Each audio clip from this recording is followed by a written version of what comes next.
Now on your Sunday morning drive. I didn't have much, but I fought and put up a score and made some putts. Tiger clawed his way around the South Course Saturday to a 2 under 70, despite only hitting 3 of 14 fairways. We've got tips from Tiger's round all morning long, including a routine with the flat stick that saved his day. And Rory McIlroy found himself in the last group for the final day in the desert.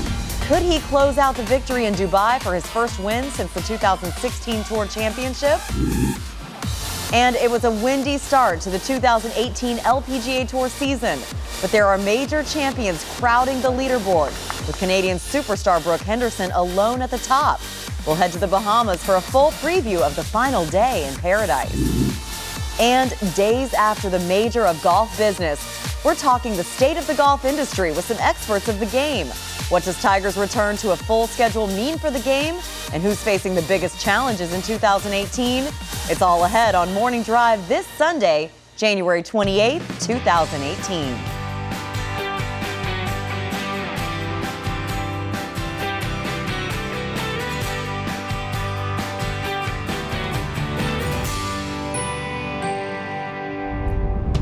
Welcome back inside Studio AP. We came up a little early. They finished just a smidge early in Dubai, and it was very exciting. We're going to get to that. Gary Williams alongside LPGA member Paige McKenzie, winner on the PGA Tour, Robert Dameron. You heard the voice of Lauren Thompson. You will see her shortly, but there is a lot going on.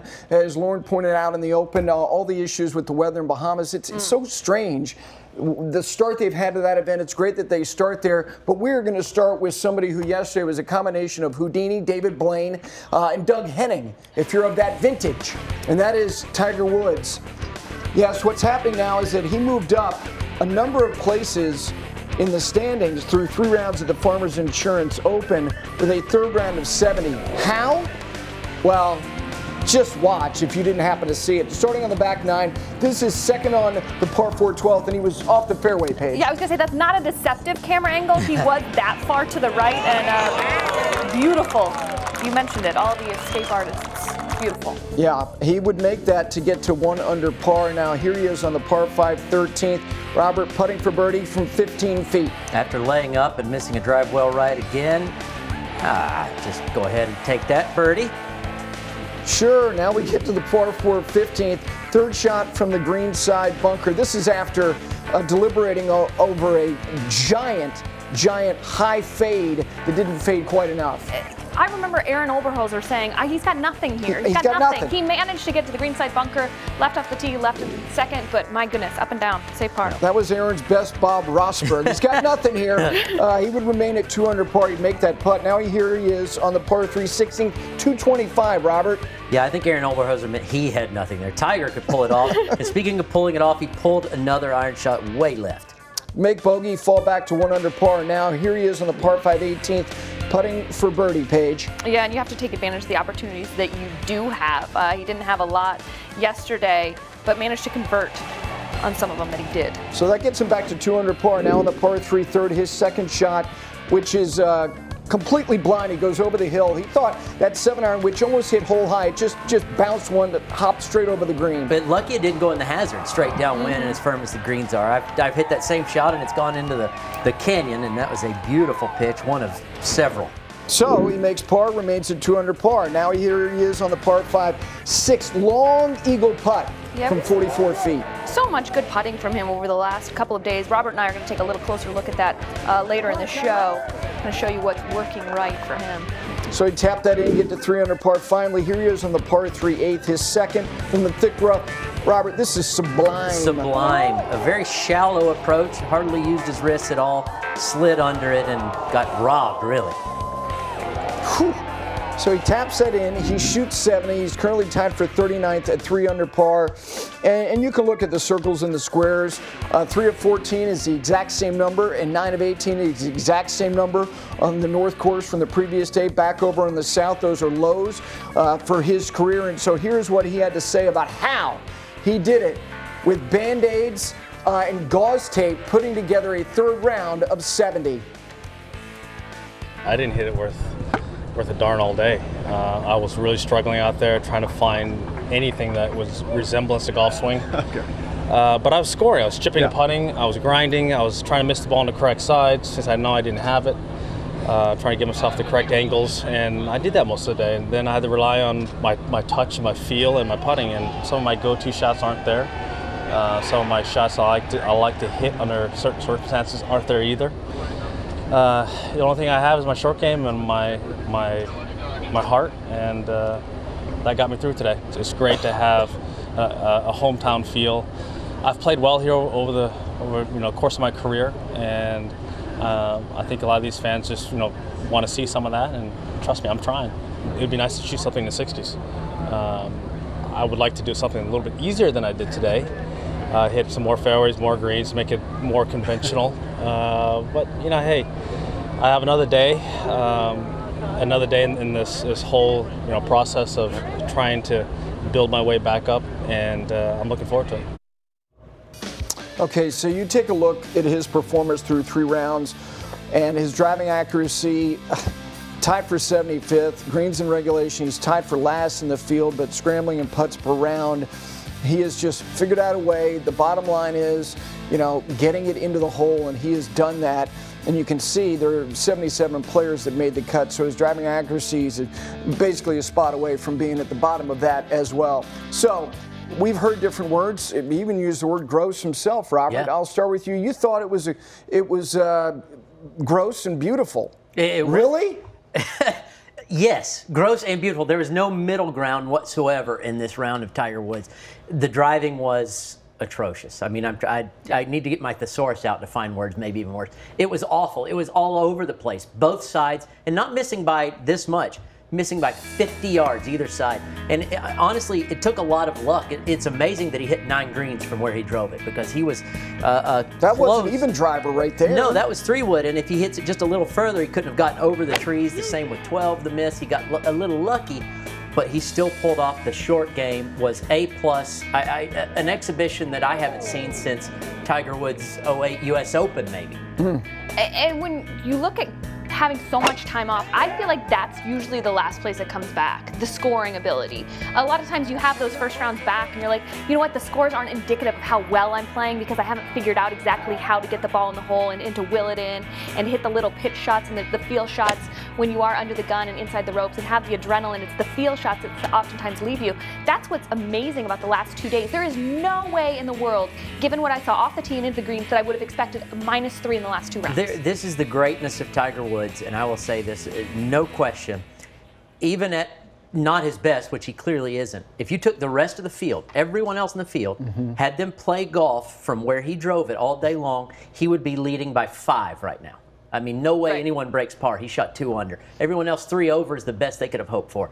Even at his state of his game now, all the rust, he can do incredible things that other people can't. He has tremendous will. I'll tell you what, yesterday and even the day before reminded me of Seve.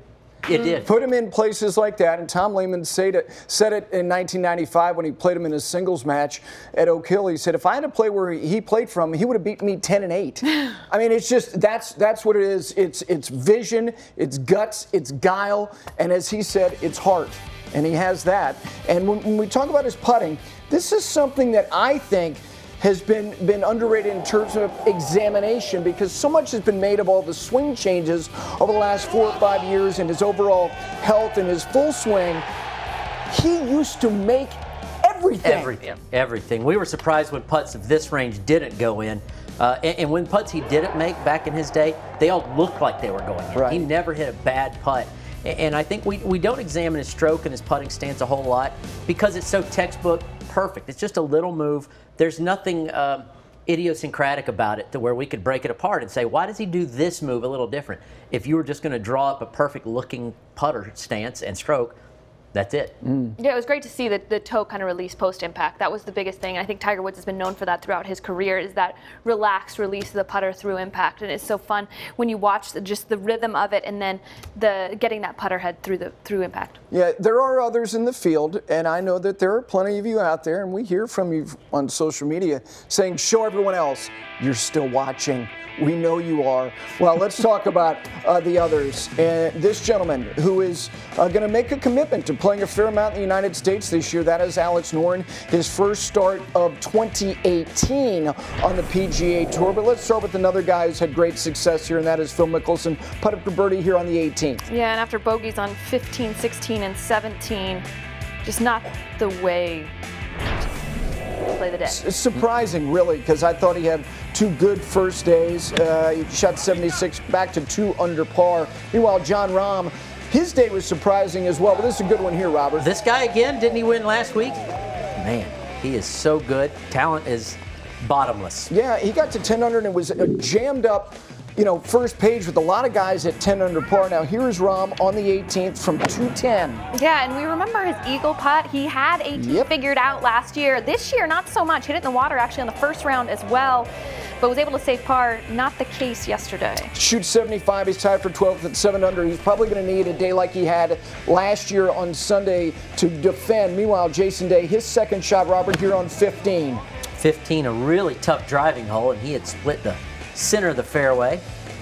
It's not an easy second shot either, but it is if you're Jason Day. My gosh, that back shelf, he'd make birdie, shoot 71, tied for 5th at 8 under. J.B. Holmes on the par 3/8 for birdie downhill. He absolutely caught fire on his incoming 9. Shot 29. Whew. He's 2 back at 9 under. He can get hot because he's got so much power. Meanwhile, Ryan Palmer, not a lot of history here on the par 5 13th for Eagle, Robert, from 40 feet. And we've talked a lot about, oh, look at this putt. Talked a lot about Ryan Palmer. The other guys in the field hitting it so long and the way Tiger Woods hitting his driver. Ryan Palmer can move it. He is sneaky long, quietly long. He gave some shots back, though. He shot 73s, one back toe at 11 under. Let's get to the leader, Alex Noren, up that big slope. Yeah, and so many players making mistakes coming down the stretch, and Alex just seemed to be one that was making a lot less of those mistakes. Still looking for his first PGA Tour win. Yeah, that was on the 6th for Eagles, so he makes that to get to 10 under par. Here he is from 226 on one of the most demanding par 3s on the PGA Tour. That's true. Maybe the easiest hole location, but I mean, listen, it's not that easy a hole location. That's a beautiful shot. He sure does. So Alex Noren gets it hole high. He would go on and make that. He leads by 1. He's at 11 under par. He shoots a 3rd round at 69. J.B. Holmes, the biggest mover, with that 65. He is 2 back alongside Michael Kim, the local young man from Cal Berkeley. Up the road, Jason Day is very much there. History, the trend line here is trailers have done exceptionally well on Sunday. Tony Finau shot 73, but he's only 3 shots back. You see Jon Rahm, I mentioned, given those 2 shots back on that closing par 5, really debilitating to his chances, Paige, of defending and getting to world #1 with the win. Yeah, when you're not taking advantage of the par 5 on the 18th hole, which he has not been able to do at all this week, you're definitely putting yourself behind the rest of the field.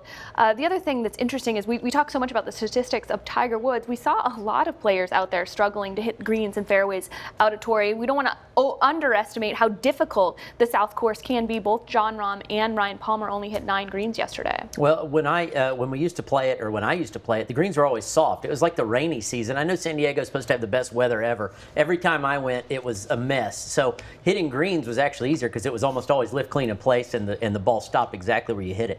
These are as firm as I've seen in person, or even just watching on the telecast. It's going to be interesting today for Alex Noren. You pointed out the fact that he's new to the PGA Tour, but he's not new to winning. Nope. This is somebody who in 2016, if there was maybe another week of eligibility with respect to that European Ryder Cup team, I don't know how Darren Clark could have kept him off that side at Hazeltine, but he is making a commitment to playing a fair amount in the United States in a Ryder Cup year, which means that he might be relying on that world points list, which we don't need to get into detail, but he's 19th in the world. This is one of the best players in the world, but not a lot of experience at all leading on this tour. Yeah, it'll be interesting to see how he handles it. I anticipate he went to college in the United States. This is not a foreign territory for him. It is obviously better competition, harder golf course than maybe he was seeing in the European Tour wins, but maybe not. I mean, he also has played some incredible golf over there. So he's comfortable in the driver's seat, Robert. Yeah, known as a great putter over in Europe. That's going to help a lot.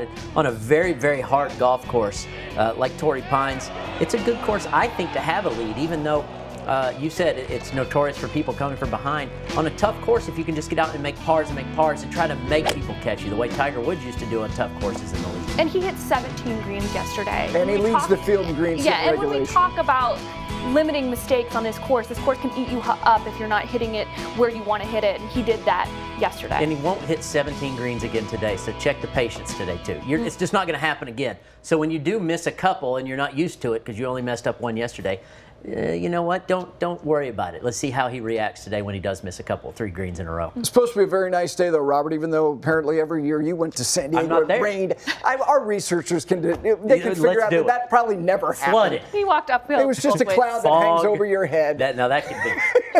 All right, what else is happening now on the European Tour? They were in Dubai this week. Another very good feel, and Haotong Li, a young man who's 22 years of age, from China, and this young man could really change the landscape in his nation if he keeps doing what he did today. Now, early on, it appeared, by virtue of stuff like this, Robert, when he has got the driver on, you say better than DJ. Better than DJ. I got to follow him and inside the ropes at Bridgestone last year, first round.